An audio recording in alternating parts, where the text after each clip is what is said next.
看着欧阳雅，老太太点头，笑着，当然可以。那我带你出去参观一下风尘山庄吧。他又对身边的君老太太说道：老姐妹，我带小雅出去逛逛。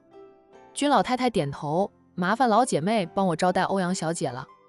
欧阳雅起身，她过来想扶一下老太太。老太太说道：小雅，不用扶我，我是老了，但还没有老到走路需要人扶的地步。没想到她还经常出远门吗？欧阳雅还是扶了她一把。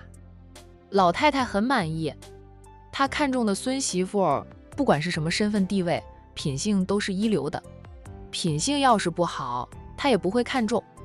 一行人出了主屋，欧阳雅对保镖们说道：你们不用跟着了，在这里等我变形。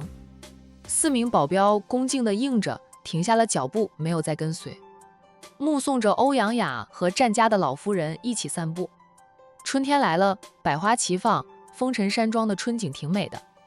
老太太带着欧阳雅逛着山庄，欧阳雅环视了一遍周围，嗯了一声，是挺美的，倒是没有惊艳，可能是欧阳家的大宅，院景布置的也很美吧。听战远说，他妈妈和几位婶婶都跟着老妇人一起住在风尘山庄，当婆婆的带着几个儿媳妇出门度假，10天半个月，甚至更长时间都不回家，可以看出婆媳关系很融洽。他们在家里闲得无聊，说要陪我这个老太婆出来散散心，就一起出门了。现在他们出去逛街了吧，晚上会回来。小雅，今晚留下来吃饭，我厚着脸皮代替我老姐妹邀请你。欧阳雅婉拒了，不聊，我冒昧前来本就打扰了，岂能再留下来吃饭？我今天过来是想问个结果，有件事在我心里盘旋了很长时间，像一根刺似的扎在心里头，不问个结果，我总是惦记着，有时候还会影响我的心情。老太太慈爱地道，你想问什么就问吧，奶奶知道的都会回答你的不能说的话，奶奶就不说，你要谅解奶奶的不得己哈。在未来的孙媳妇面前自称奶奶没有错。老太太先缩短了距离，老夫人知道战远去我那边的真正目的吧？知道呀，她说她要去应聘你家里的厨师，那孩子最喜欢做菜了，觉得给你当私厨极具挑战性，她就去了。欧阳雅默了默后再问，但是两地相隔2-3千公里，战远怎么会关注我要请私厨的事？老太太打着哈哈，这个我就不清楚了，可能是你请私厨这件事在厨师这个行业里引起了轩动吧，也有可能是他的朋友告诉他的。他结交了很多大厨的，平时切磋厨艺，也会经常聚会交流心得。欧阳雅不相信老太太说的话，他也没有马上反驳，而是与老太太走进了一处花园里。花园里种着各种各样的花，这个季节又是鲜花盛放，满园子的姹紫嫣红，中间有座凉亭。老太太主动对欧阳雅说道：小雅，咱们去凉亭那里坐坐，赏赏这满园的春色。欧阳雅便陪着她走进了那座凉亭。老太太坐下的时候，欧阳雅又去扶她了。她有时候是显得冷若冰霜的，对待老人家很是温柔、细心、周到。战老夫人又是她好奇已久的人物，平时听战远说了太多老太太的事迹，她从心里敬佩着这位老人家。等老太太坐好后，欧阳雅才在她的对面坐下。欧阳雅看着老太太良久，她说道：老夫人，我很忙，来这2天也是挤来挤去才挤来的，就是为了要一个答案，还望老夫人不要瞒着我。老夫人刚才说的话我是不相信的，战远说了，他去我们那边不仅仅是为了应聘我家厨师一职，还要追妻。他说老夫人帮他相中了一位千金，要求他在1年之内追到她，娶她为妻。但战远过去了几个月都没有追妻，甚至没有看到他和其他年轻女性接触。战远接触的年轻女性只有他家姐妹，就是见到他的妹妹，他的态度是客气而疏离，生怕会引起误会似的。对他却掏心掏肺，一点都不怕别人误会。说不定他内心深处还盼着别人误会他和他有一腿呢。这种私事战远都告诉你了呀。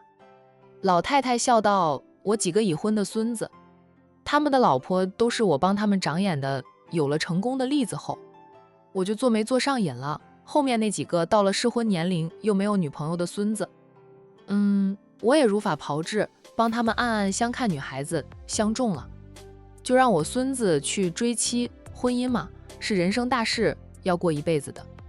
我战家的男人向来宠妻，一旦结婚便是一生一世，一辈子那么长，若是夫妻俩没有感情，哪能过一辈子？所以我相中了还不行，还要他们去追妻，培养出感情了，再结婚，那样属于两情相悦，有感情基础，结了婚才能幸福长久。当然了，若是1年内他们无法爱上对方，或者对方无法爱上他们，那就算了，只能说明他们有缘无分，以后他们的人生大事我就不管了。老太太说到这里颇为欣慰地道，目前来看，他们的眼光和我一样，都追妻成功了，已经结婚的那3对目前非常幸福。欧阳雅默了默后说道，老夫人的安排瞧着是不错，我是想知道战远的未婚妻是哪家千金。他直勾勾地看着老太太，问得很直白，老夫人，你相中的那个人是我吗？战远的未婚妻是我。战远都过去了几个月，按理说他应该着急的了，但他没有。他问过他奶奶安排的人，他是否愿意娶。他的答案是相信奶奶的眼光，奶奶看中的人绝对优秀，也会适合他，他是认准了奶奶帮他相中的人。而老太太给他的时间是1年，过去了几个月，他都不着急。从侧面猜测他不着急的原因，可能是他就在未婚妻的身边。问他的未婚妻是谁，他始终不肯说。若是别人，他没有什么不能说的。他的解释是很合理，欧阳雅却觉得他是在隐瞒。那个人是他的话，他的隐瞒就显得合情合理了。老太太迎着欧阳雅的注视，不愧是他看中的孙媳妇呀，这份干脆他喜欢。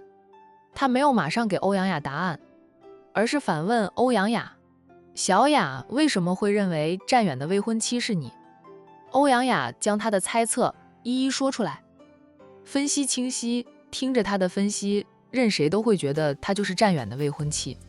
最后欧阳雅还说了一句，老夫人早就见过我，但我没有印象，我有理由认为老夫人是帮着战远偷偷相看我，考察我的人品。他听战远说过，战家男人娶妻最看重人品。当然了，以战家的门庭，他们家的儿子结婚娶的都是门当户对的千金小姐。为了挑到人品好又与战家门当户对的孙媳妇，老太太才会四处跑。过来之前，欧阳雅又找好友仔细打听了一下战家目前的几位少奶奶，知道他们都是出身豪门，就是大少奶奶命运曲折一点，但她也是豪门大族之后。老夫人能给我一个准确的答复吗？老太太笑着伸出手，握了握欧阳雅的手，小雅，那是你和战远的事，若是你们俩彼此相爱，不管是与不是，只要你们走到一块儿，我这个当奶奶的都会送上祝福，也会真诚的接受。我是个很开明的老太太，我的儿子儿媳妇们同样开明，不会干涉孩子们的私生活。孩子们培养好，当长辈的确省事，不用天天操心这样那样的。老太太这样说，等于给了欧阳雅答案，悬在她心里的那块石头落了地。怪不得战远千里迢迢的跑去给他当私厨，明明他自己事业有成，还是战家的六少爷，身份尊贵，却肯放下身段给他当私厨，对他尊敬有加，演好了厨师这个角色。要不是好友去管城旅游，知道了战家的一些事情，他都不知道战远竟然是豪门的少爷，能让他放下身段给他当私厨。他喜欢做菜只是一个原因，可能更多的原因是他奶奶安排给他的未婚妻对象是他吧。他为什么不明着说出来？大概是怕他会拒绝他，也会被他炒鱿鱼吧。他对他那么好，打的主意是让他先动心。他动心了，他在表白，就是半功倍了。要不是听说了老太太帮孙子挑选孙媳妇的事，可能他都不会告诉他，他其实是他奶奶相中了，让他过来追求他的。欧阳雅的心情变得复杂，知道他就是战远的未婚妻人选时，他松口气，因为他对战远的确有点感情了，但也有不开心，觉得战远是有目的接近他。他问他数次，他都不坦诚一切，有欺骗他之意。欧阳雅不说话，老太太仔细端详着他的表情。老六不会也追妻火葬场吧？老夫人，欧阳雅忽然开口，老太太立即坐正了身子，坐得端端正正的，像正在上课的小学生一样。小雅，你说奶奶洗耳恭听。她老人家笑眯眯的，面对着满脸笑容，显得很是亲切的老太太。欧阳雅不自觉地缓和了脸色，声音也温和了几分。老夫人，承蒙你欣赏喜欢我，既然老夫人替战远相中了我，说明老夫人是清楚我的家庭情况的。老太太连连点头，她清楚，都清楚，每一个孙媳妇的家庭情况，她都摸得清清楚楚的。我不可能远嫁。欧阳雅实话实说，如果我和战远在一起，战远需要在我们那边生活，我嘴巴又特别挑，他为了我的3餐也不可能离开太久，那么他回来的次数及天数都会很短。他是你们精心培养成才的孩子，不到万不得已，我也不会要求男方上门。战远若是和他结了婚，长久生活在 A 市，也等于是上门的了。普通人家对于儿子上门都有着抗拒，更不要说战家是豪门。老太太说到，孩子长大了都是到处跑的，不管是为了爱情还是为了讨生活，多少人离乡背井跑到异域他乡定居。战远如今的工作在你们那边，他在那边生活也是很正常的事，哪怕他以后回来的次数和天数都少，没事，我们可以去看你们。我老了，但他的爸妈还年轻，至少20年内他们都还能坐飞机过去。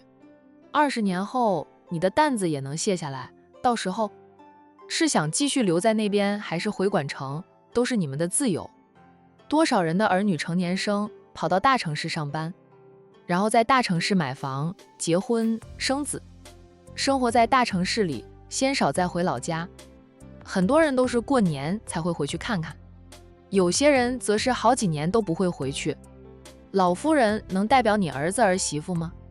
老太太笑道，这一点你尽管放心，我的儿子儿媳妇真心开明，不会阻拦的，况且你们又不是不回来，我相信你就算嫁了人，也会是个好妻子的。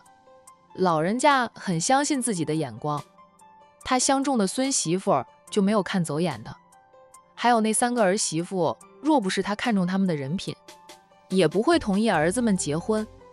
他开明是开明，也有底线。小雅，你喜欢我家战远了吧？老太太眼睛闪闪发亮。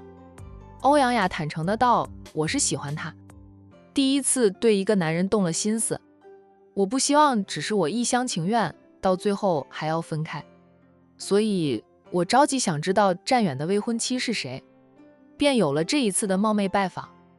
战远那孩子比他哥哥要好太多，阿印啊，就是一块硬骨头，太难啃。阿远温润如玉，脾性特别好，又最会做菜，很是适合你。要不是欧阳雅嘴巴挑，老太太也不会想到撮合他和战远。欧阳雅说了句战总在刚，遇到了他的另一半，亦能绕指柔，硬汉也有柔情，那是彤彤吃他吃得死死的。欧阳雅在心里腹诽，海彤不也被战印吃得死死的？小雅，战远他一直不说，有他的原因，你回去后别跟他吵架，好好沟通。欧阳雅笑了笑，我不会和他吵架的，这个结果我已经猜到过来，不过是为了求证，既然早就猜到，也就有了心理准备，容易接受。战远没有刻意隐瞒他的真实身份吧？老太太问了句。有战印这个前车之鉴，他的那些弟弟应该不会再犯同样的错。欧阳雅顿了顿后，答道他没有刻意隐瞒，但也没有刻意说出来，我不问他就不说。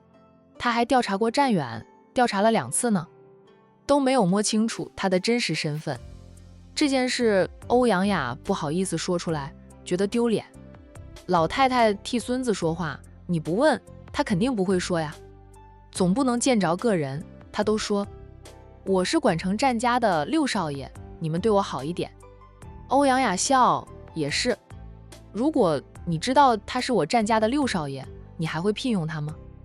老太太八卦地问，会，他是过来应聘的，与出身无关，只要他厨艺过关，做出来的饭菜能让我满意，不管他是什么身份，我都会聘用他。那不就行了，他是冲着做菜去的。说实话，我觉得老六更热衷于做菜，追妻反而没多大劲儿。他现在的厨艺更好了吧？你能帮助他提升厨艺，他看中你才会慢慢动心的。自己养大的孙子是什么德性，老太太还是清楚的。如果欧阳雅无法带给战远挑战性，战远可能真的不会爱上欧阳雅，会像之前的老四一样放弃奶奶安排的对象。小雅，你和战远很般配，回去后好好的跟他谈一谈，然后享受你们幸福甜蜜的爱情吧。工作很重要，不过也要抽点时间和战远约约会，出去逛逛，谈谈情，说说爱的。欧阳雅的脸一下子红了，她没有任何感情经验，也没有憧憬过爱情，不知道约会是什么滋味，爱情是否真的甜美幸福。她是对战远有好感，可以说是喜欢了，但平时工作忙，她还没有闲心去体会爱一个人是什么样的滋味。老夫人，你别打趣我了。奶奶，这不是打趣，是让你要劳逸结合，不要整天忙着工作，钱是赚不完的，要学会给自己放松放松。最难熬的时期你已经熬过来，如今适当的放松一下也是好的。老太太拉住她的手，心疼的道，你看看你，太瘦了，就是累的。老夫人，我已经长胖了，自从战远成了我的私厨后，他盯着我吃饭，天天给我做好吃的，我已经好久没有胃痛了。3餐正常，饮食得当，营养均匀，我就长胖了。欧阳雅以前更瘦，相较于以前来说，她是长胖了点。你这样属于标准身材，不胖。老太太起身，小雅，咱们继续走一走。你难得来一趟，就当作是休息度假了，不要想着工作上的事，你那些妹妹现在也能独当一面。就算你不在公司，公司也不会出什么事的。所以好好的享受难得的假期，偶尔呀就要给自己放放假，身体健康才是最重要的。老太太拉着欧阳雅走出了凉亭，边走边向欧阳雅传授她的养生经验。000，老太太的手机响了，她松开了拉着欧阳雅的手，摸出了自己的手机，看了来电显示，便对欧阳雅说道，是战远打来的，他可能猜到你过来找我了吧。那小子很聪明的，他9个孙子就没有笨蛋。对于儿孙们的智商，老太太还是很满意的。别人家的祖坟不会一直冒青烟，他们老战家的祖坟却能一直冒青烟，一代比一代优秀。老太太接听了战远的来电，奶奶，你回家了吗？战远开口便问，还是在风尘山庄？老太太答道，小军生了，本来想回去看看的，听说生了个带把的，奶奶就不着急回去了，等到满月了再回去喝满月酒吧。让你爸他们备点营养品送到苏家去，两家来往密切，老太太是苏南如亲孙子一般，也是极喜欢沈小军的。沈小军生了孩子，战家自然要送点营养品过去。战远，奶奶就是重女轻男，那也是苏南哥的长子，第一胎不一样的，奶奶也不回去看看。大家都知道我在外面度假不回去，他们也不会说什么。主要是那是苏家的孙子，又不是战家的，所以老太太什么时候回去都可以，哪怕满月酒不回去喝，也不会有人说她。等你大嫂要生了，我就回去，那是我第一个曾孙。战远笑道，到时候我也会请2天假回去，也是我第一个侄儿呢。老太太看一下身旁的欧阳雅，问电话那边的战远，你能请假吗？欧阳大小姐离不得你，你要是请假了，她饿肚子怎么办？战远答道，我已经教了同事们，他们本就是大厨，我略指点几下，他们就能做出一样好吃的菜式。大小姐能够应付2天的。若是大小姐有空，愿意跟着我一起回管城，那就更好。大小姐对咱们管城越来越感兴趣，就是不知道我的邀请她接不接受。不过大小姐很忙，来回就2-3天时间的话，她休息不好，更累。战远音量略小，我会心疼。老太太看着欧阳雅笑，问孙子，是了，你打电话给奶奶有什么事？咱们别扯远了。战远沉默了一下后，小声问，奶奶，大小姐是不是去找你了？为什么这样说？我就是预感的大小姐不是出差，但这2天不在家里，公司的事都交给2小姐和3小姐了。她有天晚上问了我很多与未婚妻有关的事，我觉得她可能猜到她便是奶奶帮我相中的未婚妻。大小姐非常聪明的。老太太答非所问，你对欧阳雅是什么态度？喜欢她了吗？战远想都不想就答道，我就是奔着她来的，一心一意对她，自然喜欢她。她不像四哥那样。好吧，四哥也不是花心，只是被未来的四嫂骗了一回。既然爱上了，你还瞒着他干嘛？他若是问起，你直接说了。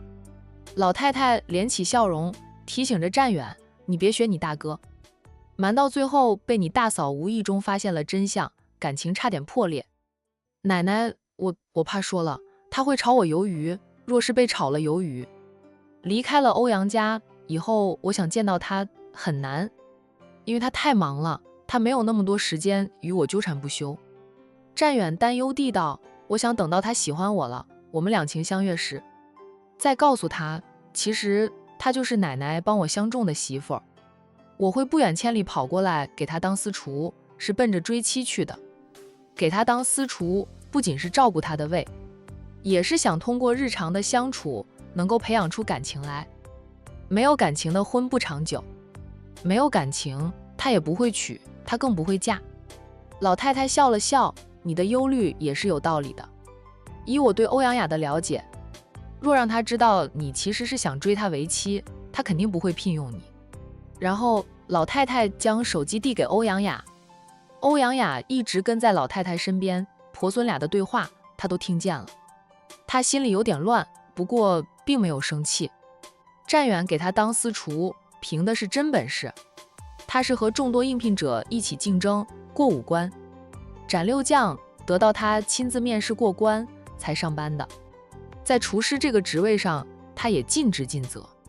就算后面知道他是战家6少爷后，他对他依旧尊敬有加，并不摆少爷的架子，依旧将他自己定位在私厨这个位置上。他能感受到他对他的情愫，饶是如此，他也没有做出过分的事。他说他还不敢表白，他也能理解。在他没有喜欢他之前，他敢说他喜欢他，想娶她为妻，他岂能容他？早就把他赶出欧阳家大宅，以后都不见他了。心里思绪万千，却没想到老太太会将手机递到他的面前，示意他和战远通电话。欧阳雅愣愣地看着老太太，一张俏脸像3月里的桃花，娇俏艳丽。战奶奶，他对老太太的称呼都变了，从老夫人到战奶奶，显得亲近一点。电话那边的战远耳朵尖得很，听到了他家大小姐的声音，他顿时有一种做贼被抓到的惊慌感，想立即就挂电话，好在冲动及时刹住。大小姐还真的去见奶奶，想必也从奶奶那里要到了答案，而他一直和奶奶一起，那他和奶奶的通话他应该也听见了，再隐瞒也没有必要。小雅，战远的电话，你们俩可以在电话里聊聊，回去再当面聊聊。你是那种有怀疑就要求证，有事留不得隔天再处理的急性子。再猜测下去，像你说的那样，还真会影响到你的心情，甚至影响到你的工作。欧阳雅从他手里接过了手机，你们俩慢慢聊，奶奶去前面等你。老太太在他接过手机后也很识趣，走开不当电灯泡，让两人能够坦诚地聊一聊。等老太太走远了，欧阳雅深吸几口气，手机贴到耳边，尽量让语气平静。站远，大小姐，我听到了，你听到了。两个人异口同声地开口，然后彼此又沉默。最后站远还是打破沉默，大小姐，你先说。欧阳雅说道，我感觉没什么想说的，你的所作所为我都能理解。大小姐，对不起，我瞒着你。这没有什么对不起的，你的事我又不知道。若不是我朋友说，我连你是战家的六少爷都不知道。调查你2次，我都查不清楚。欧阳雅自嘲地笑，我知道山外有山，人外有人，多的是人比我厉害，我查不清楚。想来是你或者你的家里人发现了，从中作梗吧。站远，我现在心情很复杂，不知道该说什么。你让我冷静2天，等我回去了，咱们再当面聊聊，行吗？站远理解地道，当然可以，本就是我不太对。大小姐不生气，不骂我，不吵我鱿鱼，我都阿弥陀佛了。大小姐要在那边待2天吗？站远以为欧阳雅问到了答案，就会回家。欧阳雅笑了笑，难得来一趟。站奶奶是我神往已久的老人家，肯定想和她老人家相处2天的。我想亲自感受一下站奶奶是否如传言中那般好。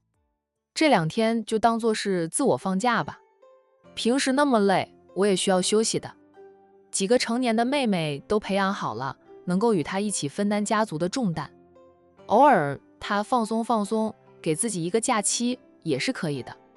我奶奶是天底下最好的奶奶，你和我奶奶相处2天就会喜欢她老人家的。站远对自家奶奶的个人魅力还是很有信心的，只要与他奶奶相处过的人都会说他奶奶很好，很开明，也慈祥。当然有时候也会整人，让人哭笑不得。老顽童不是浪得虚名的，耳听为虚，眼见为实，相处过才能下定论。没其他事，我先挂电话了。好，大小姐玩得开心点，叫我奶奶带你到处走一走。她老人家知道哪里好玩，也知道去哪里能吃到地道的特色小吃。欧阳雅笑，好。她先挂断电话，站远肯定舍不得先挂电话的。结束了通话后，欧阳雅拿着手机走向了远处的老太太。老太太看着她近前，这么快就聊完了？欧阳雅将手机递还给老太太，说道，感情上的事，当面谈更好一点，在电话里聊，万一聊得不好，双方都会着急。但距离太远，急疯了，也无法当面解释，那样反而会影响双方的心情，害得对方吃不下、睡不着，虐了彼此的身心。有什么事还是当面谈、当面处理更好一点。老太太满意极了，不愧是她看中的孙媳妇呀，就是好。幸好她手脚快，看中了欧阳雅，就安排站远不远千里跑过去追妻。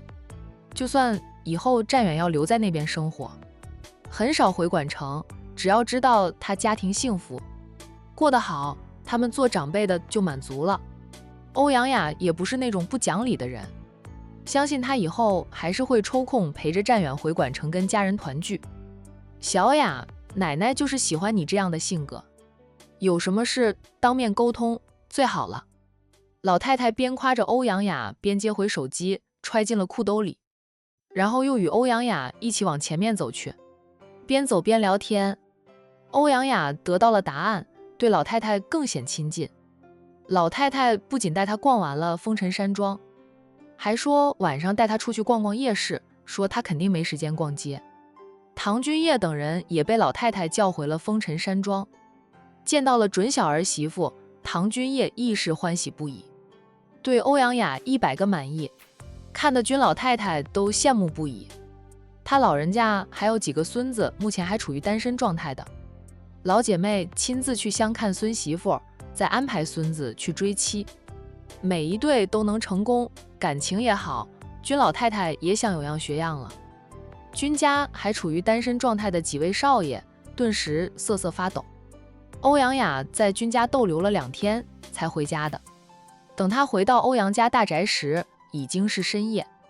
欧阳家没有人知道欧阳雅飞了一趟 A 市，去见了管城战家的老太太。她不在家的这2天里，大家都以为她出差了。归家时等着她归来的便只有战远，因为家人都不知道她什么时候会回来。她天天都是早出晚归，家里人也不可能天天晚上都等着她回来。战远在院子里等着，看着欧阳雅的专车驶入大宅。欧阳雅回来之前通知了家里的司机，让司机什么时候去机场等着他。战远大步走过去，2天不见，他感觉隔了几个春秋那么长，他的心也跟着他飞到了风尘山庄。这2天战远过的那叫做一个魂不守舍，他都没有下厨，而是去员工食堂吃的饭，对所有人都说放2天假。欧阳俊兄弟俩磨着他做好吃的，他都没有答应。心不在这里，烧出来的菜也会不好吃的。他在欧阳家经营出来的好形象、好口皮可不能就这样毁了，他宁愿休息2天。哄着那2个小家伙，说他这2天有点不舒服，有点累，实在不想做菜。小家伙懂事体贴他，也就没有再磨着他做吃的，老实的吃着其他厨师做的饭菜，私底下却向战远抱怨。明明以前吃他们做的饭菜觉得还挺好吃的，可是吃惯了战远做的饭菜后，再吃他们做的就觉得总是差点味道。大小姐，战远站在车门前，在欧阳雅下车时，他伸手去扶她，恭敬地叫她。欧阳雅任由他扶自己下车。很晚了，你们都回去休息吧，明天7点半左右上班就行。欧阳雅没有马上和战远说话，而是让保镖以及司机下班回家休息。往常他们都是早上7点就到大宅里等着，怕迟到了。欧阳雅在时间上管理很严格，说了多少点出门就是那个时间。司机若是迟到了，他心情好时也就说上几句，心情不好，司机可能会因此丢掉工作。他换司机的速度快赶上换私厨的了。现在这个专车司机时间观念特别强，从来没有迟到过，才干到现在，刷新了他私人司机工作时间的记录。就跟战远一样，都是来打破记录的人。大小姐，晚安。众人向欧阳雅道了晚安，便陆陆续续离开，已经将大小姐安全地送回到家。又有战远先生在这里，他们放心得很。等到大家走后，欧阳雅才面对着战远，战远也看着他，2个人四目相对。良久，战远大胆地拉起他的手，拉他入怀，拥住他。大小姐，我想你，想死你了，这2天我简直就是度日如年，也很担心，很害怕，担心你知道一切后生气，不想理我了，害怕大哥当初遭受到的会发生在我身上。不管怎么说，我是瞒着你很多事。你要生气可以生气，可以打我骂我，但不要不理我。从我喜欢做菜开始，每天不下厨做2道菜，总觉得浑身不舒服，可是这2天我真心提不起劲来做菜。你不在，我就没有心情做菜。魂不守舍的厨师做不出色香味俱全的美味佳肴。欧阳雅静静地偎靠在他的怀里，觉得他的怀抱很舒服，温暖，又带给他安全感。原来有人可以依靠的滋味是这样的。听着他唠唠叨叨说了一大堆，欧阳雅才在他的怀里仰起头，看着他，对他说道：我在电话里不是说了吗？我又不生气，也不会炒你鱿鱼的，你不说我都能理解。他2手抬起，落在他的俊颜上，温柔地摸着。这2天我也想了很多，不过想的最多的竟然是你。我想我对你是真的很喜欢的，我长这么大第一次真正喜欢一个男人。战远，你奶奶是很好，很有趣，你妈妈还有你2个婶婶也很好，他们对我都很好。欧阳雅也跟唐君业聊了很多，试探过唐君业是否愿意让战远长久生活在 A 市。唐君业说，儿子长大了不是属于他当妈妈的，而是属于未来儿媳妇的。儿媳妇在哪里，那里就是儿子的家。只要儿子生活幸福，他当妈的就开心，放心了。都说婆婆是最难摆平的。唐君业的表态让欧阳雅相信了老太太的话，老太太说她能做主，欧阳雅也相信了。老太太虽说一把年纪了，也早就退休，退居3线，但她依旧是战家的定海神针，儿孙都孝顺她，真的很羡慕战家的家风。战远眉眼柔和，我妈他们是很好，那我好吗？我是爷爷奶奶带大的，爷爷奶奶对我们的影响最深。欧阳雅浅笑，你要是不好，我会喜欢你吗？有没有准备了宵夜？我在飞机上吃不下，现在饿极了。欧阳雅忽然说饿，向来不吃宵夜的她想吃了。战远顿时心疼不已，拥着她往主屋走去，边走边说道，刚做好的宵夜，我猜到你在飞机上是吃不下的，这2天你怎么办？没有饿肚子吧？他想过立即飞去风尘山庄的，又想让彼此冷静冷静，这样才能看清这一份感情，他才忍着没有飞去。君家3少爷也是个大厨，奶奶知道他嘴挑，可能会厚着脸皮请君3少爷亲自下厨。